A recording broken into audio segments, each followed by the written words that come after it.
পশ্চিমবঙ্গের যেখানে ভারতীয় জনতা পার্টির কার্যকর্তারা এইভাবে গণতন্ত্রের জন্য আন্দোলন করতে গিয়ে যেখানে গ্রেপ্তার হবে, আমরা এই জামিন নেব না বা জামিন প্রত্যাখ্যান আন্দোলন করব। আমরা দেখতে চাই যে পুলিশের বেশি ক্ষমতা না বিজেপি কার্যকর্তাদের ক্ষমতা, কত জেল আছে আমরা পশ্চিমবঙ্গ পুলিশের সাথে রাজ্য সরকার পুলিশের মধ্য দিয়ে গণতন্ত্রকে সম্পূর্ণভাবে ধ্বংস করে এই রাজ্যকে গণতন্ত্রের বদ্ধভূমিতে পরিণত করে। আমরা এর বিরুদ্ধে গোটা রাত প্রতিবাদ জানিয়ে আমরা প্রথম থেকেই বলেছিলাম যে আমরা সই করে অর্থাৎ পার্সোনাল বেল বন্ডে আমরা জামিন নেব না। অর্থাৎ গোটা রাত ধরে আজকে আমরা, আমার সাথে আমার প্রায় 32 জন কার্যকর্তা, তার মধ্যে আমাদের রাজ্যের জেনারেল সেক্রেটারি জগন্নাথ চট্টোপাধ্যায়, আমাদের 2 জেলা, উত্তর জেলার সভাপতি, উত্তর কলকাতার সভাপতি অমগ্ন ঘোষ, দক্ষিণ কলকাতার সভাপতি অনুপম ভট্টাচার্য সহ 32 জন কার্যকর্তা আমরা জামিন নেব না আন্দোলন অর্থাৎ জামিন প্রত্যাখ্যান আন্দোলন এই শুরু করলাম। এরপরে পশ্চিমবঙ্গের যেখানে ভারতীয় জনতা পার্টির কার্যকর্তারা এইভাবে গণতন্ত্রের জন্য আন্দোলন করতে গিয়ে যেখানে গ্রেপ্তার হবে, আমরা এই জামিন নেব না বা জামিন প্রত্যাখ্যান আন্দোলন করব। আমরা দেখতে চাই যে পুলিশের বেশি ক্ষমতা না বিজেপি কার্যকর্তাদের ক্ষমতা, কত জেল আছে আমরা পশ্চিমবঙ্গ পুলিশের সাথে দেখতে চাই। রাজ্যের একজন বিধায়ক তিনি বলছেন যে মহিলাটা ওখানে না যেতেই পারতো, এক্ষেত্রে তারও দোষ এড়ানো যায় না। দেখুন, আমি আগে গোটা বিষয়টি বলিনি। গোটা রাত আমরা বসেছিলাম, আমাদের পুলিশের ছুঁচো গেলার মতো অবস্থা। প্রথমে আমাদেরকে বলা হয় যে সই করে জামিন নিন, আমরা প্রত্যাখ্যান করি। পুলিশ তারপরে বলে যে আপনারা সই না করতে হবে না, আপনারা চলে যান। অর্থাৎ আমাদেরকে কেন নিয়ে আসা হয়েছে কোনো তথ্য পুলিশ আমাদেরকে জানায়নি, তাদের কাছে নেও। অর্থাৎ তাদের কাছে তাদের আইনি কোনো জায়গাই ঠিকমতো ছিল না। শুধু তাই নয়, তার সাথে সাথে আমরা যখন বলি যে আমরা সই করব না এবং আমরা বলি যে কোর্টের সামনে আমাদেরকে পেশ করা হোক, আমরা কোর্টে গিয়ে বলবো, মহামান্য আদালতের কাছে বলবো যে পশ্চিমবঙ্গের পুলিশ যে সামান্য 2 পা হাঁটার মতো গণতান্ত্রিক অধিকার আমাদের রাখতে চাইছে না, আমাদের দিতে চাইছে না, পুলিশ সেই সাহস দেখায়নি। পুলিশ বলেন যে না, আমরা আপনাদেরকে কোর্টে নিয়ে যেতে পারবো না, আপনারা চলে যান। প্রশ্ন, তাহলে পুলিশ আমাদেরকে নিয়ে এসে 4-5 ঘন্টা বসিয়ে রাখলো কেন? কোনো উত্তর পুলিশ আমাদেরকে দিতে পারে। পুলিশের বিভিন্ন অফিসাররা এসেছে, এমনকি এই সকালবেলাও তারা আমাদের কাছে বারবার এসে জিজ্ঞেস করছিলেন। ভোর 4টের সময় জিজ্ঞেস করেছেন। গোটা রাত আমরা বসে কাটিয়েছি বেঞ্চের উপরে, আপনারা নিশ্চয়ই ছবি পেয়েছেন। আমাদের বাইরে থেকে খাবার ঢোকানোর কথা ছিল, খাবার আমরা নিয়ে এসেছিলাম, সেই খাবার ঢুকতে দেওয়া হয়নি।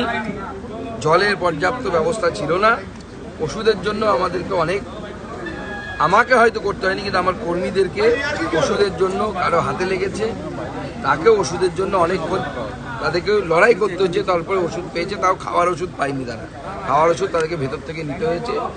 এই রকম পরিস্থিতি, এখানে একটি অগণতান্ত্রিক পরিবেশ এখানে অবস্থান করছে। কিন্তু মা বোনেদের উপর যে ধরনের অত্যাচার হচ্ছে, কসবার ঘটনা শুধু বিচ্ছিন্ন তো ঘটনা নয়, একের পর এক মহিলাদের উপর অত্যাচার সন্দেশখালী থেকে শুরু করে সব জায়গায় হচ্ছে। এবং তারপরে 8 মাসের ব্যবধানে 2টি শিক্ষা প্রতিষ্ঠানের মধ্যে ভেতরে এই ধরনের রেপ, এবং একটিতে মার্ডার আর একটিতে রেপ বা গণধর্ষণের মতো ঘটনা ঘটল। কোথায় প্রশাসন? এরপরে একজন মুখ্যমন্ত্রী মুখ দেখাতে পারেন, তিনি সামনে আসতে পারেন এবং দাবি করতে পারেন আমরা এগিয়ে বাংলা মডেল চালাচ্ছি। এটা এগিয়ে বাংলা মডেল? তার লজ্জা করে না মুখ্যমন্ত্রী?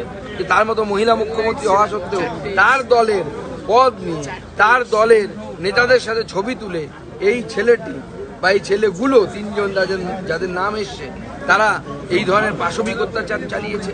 এবং যারা এই ধরনের পাশবিক অত্যাচার চালাতে পারে, মনস্তাত্ত্বিক এক্সপার্টরা বলবে আপনাদেরকে এটা তাদের প্রথম কাজ নয়। এরকম বহু মেয়ে শারীরিক শোষণ এরা করেছে, এবং সেই সমস্ত মেয়েরা হয়তো চক্ষু লজ্জার ভয়ে বা লোকলজ্জার ভয়ে বিষয়টি সামনে আনার মতো সাহস পায়। প্রত্যেকটি জেলায় জেলায় এই ধরনের কলেজের দাদাগিরি চলছে, ইলেকশন হয় না। আর সব থেকে অবাক লাগছে যে ছেলেটি সে বলেছিল যে পদ পেতে গেলে কম্প্রোমাইজ করতে হবে, তার কথা, তার প্রতি লয়াল থাকতে হবে। তো তৃণমূল ছাত্র পরিষদের একটি পদ, কলেজের পদ, ছাত্রী সেক্রেটারি বা সম্পাদক, তার জন্য যদি এই কম্প্রোমাইজ করতে হয়, তাহলে তৃণমূল মাদার যে দল আছে তাতে পদ পেতে গেলে মহিলাদের কি ধরনের কম্প্রোমাইজ করতে হয়, এই প্রশ্নটা তো সবার আগে উঠে যাচ্ছে। মদন মিত্র বলছেন যে মহিলার দোষ ছিল, মানে কিছুটা হলেও ছিল। ভারতীয় জনতা পার্টি আজকেও আন্দোলন করবে। আজকে আমাদের মহিলারা জেলায় জেলায় মশাল মিছিল করবে, থানা ঘেরাও হবে। এই সমস্ত আন্দোলন আমরা চালাবো। আমরা আগামীকাল সমস্ত জেলায় জেলায় কোথাও এসপি অফিস, কোথাও থানা ঘেরাও, এই সমস্ত আন্দোলন হবে। এবং তার সাথে ভবিষ্যতে আমাদের আন্দোলনের রূপরেখা আমরা ঘোষণা করব। আমরা ছেড়ে দেব না। মমতা বন্দ্যোপাধ্যায় যদি ভাবেন যে ওনার মৌরুষি পাট্টা হয়ে গেছে, ওনার জমিদারি হয়ে গেছে, এই জমিদারি আমরা চলতে দেব না। আজও আমরা শেষ পর্যন্ত আমাদের দাবিতে অনড় থেকেছি। পুলিশ বাধ্য হয়েছে আমাদের দাবি মানতে। আমরা বেল বন্ডে সই ছাড়া বেরিয়েছি এবং পুলিশ আমাদেরকে পরে বলেছে 5 আইন কেস দেওয়া হয়েছে, আপনারা বেরিয়ে যান।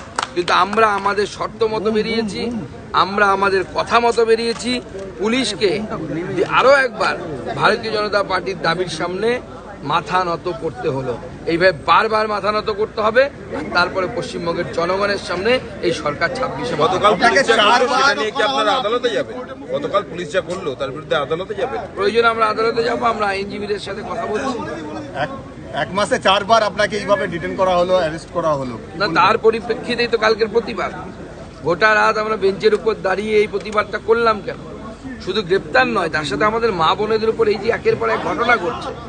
যখন সরকার ঘুমিয়ে থাকে, যখন মুখ্যমন্ত্রী ঘুমিয়ে থাকে, যখন পুলিশ ঘুমিয়ে থাকে, তখন কাউকে না কাউকে জাগে। সেই জাগার কাজটা আমরা শুরু করেছি। গোটা পশ্চিমবঙ্গবাসীর কাছে আবেদন থাকবে, আমরা সবাই মিলে আসুন, জাগি, রাত জাগি, তবে এই বাংলাকে বাঁচাতে পারবো, এই পশ্চিমবঙ্গকে বাঁচাতে পারবো, পশ্চিমবঙ্গের মা বোনেদেরকে বাঁচাতে পারবো। নচেত এই পশ্চিমবঙ্গের অবস্থা মাননীয় মুখ্যমন্ত্রীর নেতৃত্বে আরও খারাপের থেকে খারাপ।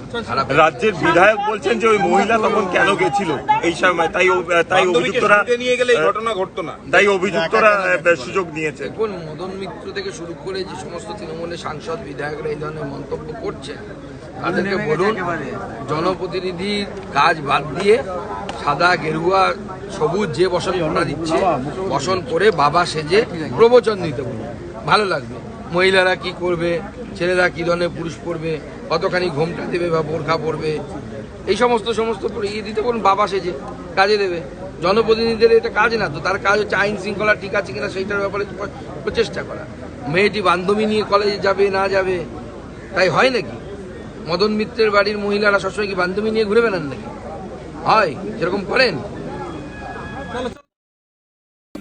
বাংলা হান্টের আরও খবর দেখতে নজর রাখুন। বাংলা খবর মানেই বাংলা হান্ট।